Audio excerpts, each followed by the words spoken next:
दात न लावता सुद्धा खाता येईल एवढी नरमलच्च इडली बनते बघा। भिजायला कोणत्या वस्तू घालायच्या, पीठ कसं फर्मेंट करायचं, इडलीला जाळी कशी आणायची, या सर्व टिप्स या व्हिडिओत दिलेल्या आहेत। त्यासाठी व्हिडिओ शेवटपर्यंत बघा।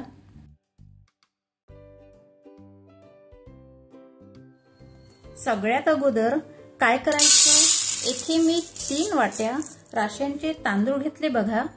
तुम्ही कोणतेही तांदूळ घ्या, हे तांदूळ सगळ्यांच्या घरी असतात म्हणून मी हे यूज केले बरं का। माप मात्र एकाच वाटीचे घ्या। या तांदूळामध्ये डस्ट जास्त राहते म्हणून 3 ते 4 पाण्याने तांदूळ धुवून घ्यायचे बघा। आता यामध्ये 1 चम्मच मेथी दाणे घालायचे आणि 3 चम्मच साबुदाणा घालायचा। चांगलं हातानं मिक्स करून घ्यायचं बरं का। यामध्ये भिजत पुरते पाणी घालायचं, ठीक आहे। आता दुसऱ्या भांड्यामध्ये 1 वाटी उडदाची डाळ घ्यायची। मस्तपैकी 2 पाण्यानं ही डाळ धुवून घ्यायची बघा। आपण ज्या वाटीने तांदूळ मोजून घेतले होते ना, त्याच वाटीने 1 वाटी डाळ घ्यायची। प्रमाण मात्र एकाच वाटीचे घ्यायचे। यामध्ये सुद्धा भिजत पुरतं पाणी घालून 7 ते 8 तास दोन्ही वस्तू भिजायला ठेवायचं बरं का। 7 ते 8 तास झाल्यावर झाकण उघडून बघायचं। तुम्ही बघू शकता डाळ आणि तांदूळ मस्तपैकी भिजलेले आहेत। सगळ्यात पहिले तांदूळ मिक्सर पॉट मध्ये घालून आपण तांदूळ भिजायला ठेवले होते तेच पाणी घालून दरदरा दळून घेऊ बघा। माझे इडलीचे बॅटर जास्त असल्यामुळे मी मिक्सर पॉट मध्ये 2 वेळा दळून घेते बघा। आता दरदरा दळलेले तांदूळ मोठ्या भांड्यात घालू, म्हणजे काय होतं, या दळलेल्या वस्तू फर्मेंट करायला ठेवले तर दुप्पट होते।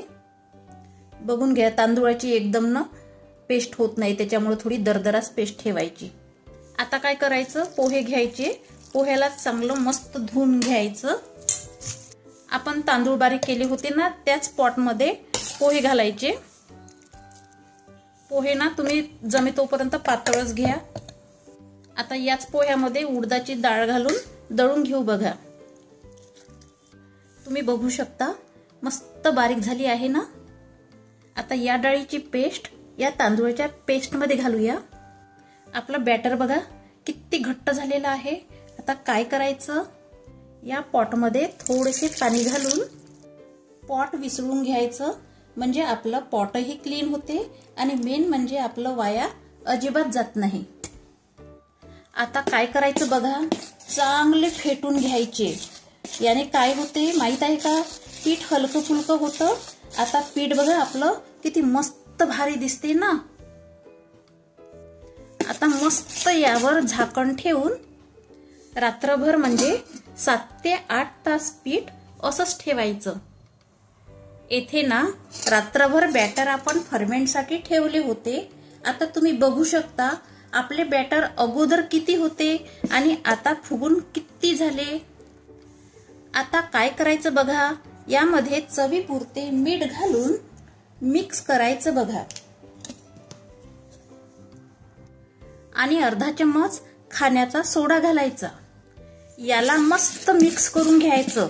याने काय होतं, आपली इडली छान लुसलुशीत नरमलच्च होते आणि बॅटर हलकं फुलकं होतं। आता इडली पात्रामध्ये पाणी घालून यामध्ये 1 लिंबूची फोड घालायची, म्हणजे आपलं पात्र काळं पडणार नाही, कारण आपलं इडली पात्र ॲल्युमिनियमचं आहेत ना। आणि हे पाणी आपण गॅसवर उकळायला ठेवायचं।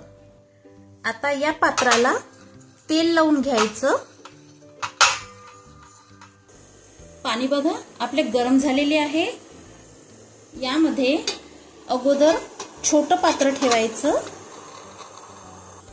आणि यामध्ये बॅटर घालायचं।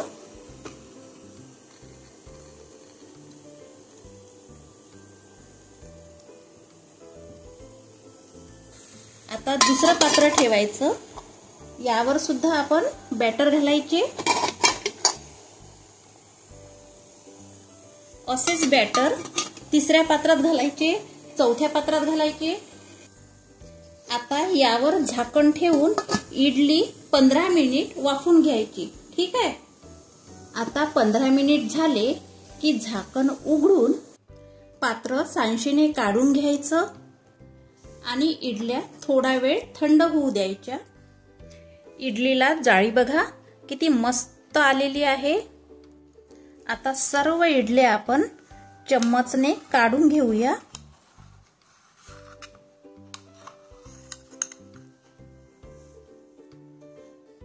अशाच पद्धतीने बाकीच्या इडल्या करून घ्यायच्या. एवढ्या जबरदस्त इडल्या होती ना. इडल्या बघा किती मस्त नरम लच्च झालेल्या आहेत आणि आतून बघा किती मस्त जाळी आलेली आहे. अशा इडल्यानं तुम्ही खरंच करून बघा आणि कमेंट्स करून नक्की सांगा. इथं मी गरमागरम सांबार केलेला आहे आणि इडल्या मस्त खाल्ल्या. तुम्ही पण अशाच इडल्या करा, खा आणि एन्जॉय करा. व्हिडिओला मात्र लाईक करा, सबस्क्राईब करा. धन्यवाद.